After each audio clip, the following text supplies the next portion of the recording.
Hello दोस्तों, आपने भी किसी भी एनबीएफसी ऐप से या किसी भी बैंक से आपने लोन लिया है और उसका लगातार डिफ़ॉल्ट कर रहे हैं और कोई भी लीगल नोटिस आ रहा है या कॉल आ रहा है उसको रिसीव नहीं कर रहा है और उसका कोई भी जवाब नहीं दे रहे हैं, तो आपके साथ क्या क्या हो सकता है आज इसी वीडियो में बताएंगे। और इससे पहले आप मेरे चैनल को सब्सक्राइब कर लीजिए और नोटिफिकेशन ऑन कर लीजिए और वीडियो को लाइक करते रहिए ताकि पता चलेगा कि आप लोगों का प्यार बार बार मिल रहा है और कहते हैं आप लोग मेरे वीडियो को देख रहे हैं। तो इसलिए मेरे वीडियो को लाइक कर दीजिए और इसी तरह वीडियो आपको चाहिए तो मेरे चैनल पे विजिट करते रहिए।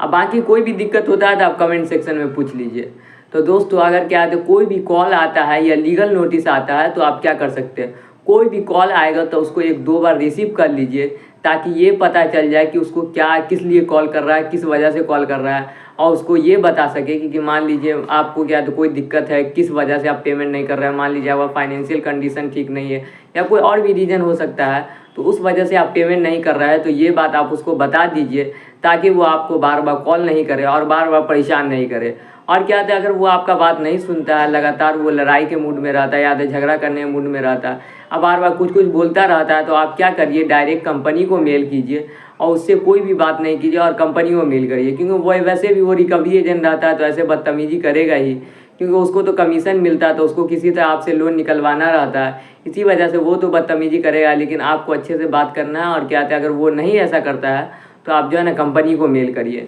और क्या तो उसको बोल दीजिए कि आपका क्या क्या कंडीशन है, किस वजह से आप पेमेंट नहीं कर पा रहे, या तो कुछ किसी के पास मान लीजिए वही हेल्थ इशू रहता है तो उसका क्या है रिपोर्ट लगा दीजिए, ऐसे ये सब लगा के जो है ना आप उसको भेज दीजिए।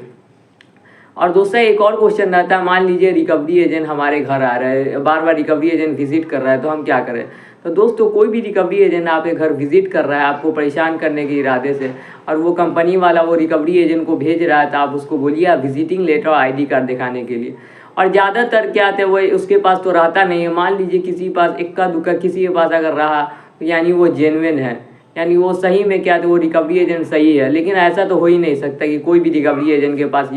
ये चीज़ रहे, क्या आते विजिटिंग लेटर ID कार्ड। क्योंकि अगर उसको विजिटिंग लेटर और ID कार्ड दे दिया तो क्या आते RBI का गाइडलाइन है कि कोई भी रिकवरी एजेंट घर पे नहीं जाएगा, तो इसलिए अगर उसके हाथ में अगर दे दिया जाए क्या आते कोई भी विजिटिंग लेटर ID कार्ड, तो इससे का अगर क्या तो वो पकड़ा गया तो उसका जो है कंपनी का बदनामी होगा और उसका नाम खराब होगा। इसी वजह से कोई भी कंपनी वाला विजिटिंग लेटर और ID कार्ड नहीं देता है। कि मान लीजिए आप उस पर आगे चले केस कर दिए कि आप जो है बार बार क्या थे मेरे घर ये रिकवरी एजेंट भेज रहे हैं, तो क्या तो उसका नाम आ जाएगा कंपनी का, इससे इस वजह से उसको पेनाल्टी देना पड़ेगा। इसलिए वो कोई भी विजिटिंग लेटर ID कार्ड अपने कंपनी का नहीं देता है। मान लीजिए कोई बैंक उनसे से आता है तो उसके पास जो है ID कार्ड मिल जाएगा, लेकिन कोई भी NBFC ऐप वाला जो आएगा तो उसके पास कोई भी ID कार्ड नहीं रहता है, ना ही विजिटिंग लेटर रहता। ID कार्ड मान लीजिए कहीं से वो बनवा भी लेता है, लेकिन विजिटिंग लेटर जो है ये कोर्ट से बनवाना पड़ता है और इसलिए ये बनवाना थोड़ा मुश्किल होता है, उन लोगों को बहुत दिक्कत आता है। इसलिए कभी भी किसी के पास विजिटिंग लेटर तो नहीं रहता है, तो आप जल्दी से जल्दी इसका रीपेमेंट कर दे वही अच्छा है, नहीं तो आप पे बार बार पेनाल्टी लगाता रहेगा। और कोई भी रिकवरी एजेंट आता है तो उसको इन्फॉर्म कर दे कि मेरे साथ ऐसा कंडीशन है, इस वजह से मैं आपका पेमेंट नहीं कर पा रहा हूँ, कि इससे आपका पेनाल्टी लगना कम हो जाए या पेनाल्टी नहीं लगे और इंटरेस्ट भी हो सके तो कम कर देता है। अगर क्या आते आप इसको इन्फॉर्म कर देते हैं, आप पूरे अच्छे तरीका बता देते हैं।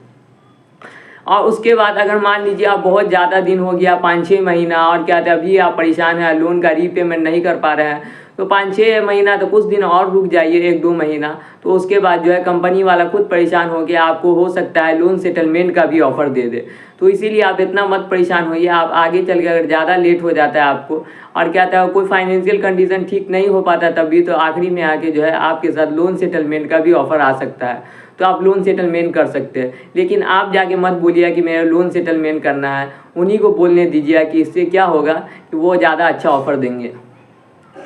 और दोस्तों, इसी तरह का और भी कोई प्रॉब्लम या कुछ हो तो मैं इसी तरह क्या था आपको बताता रहूँगा, तो और कमेंट सेक्शन में आप पूछते रहिएगा और मेरे चैनल को सब्सक्राइब कर लीजिए और नोटिफिकेशन ऑन कर लीजिए। तो बाय दोस्तों।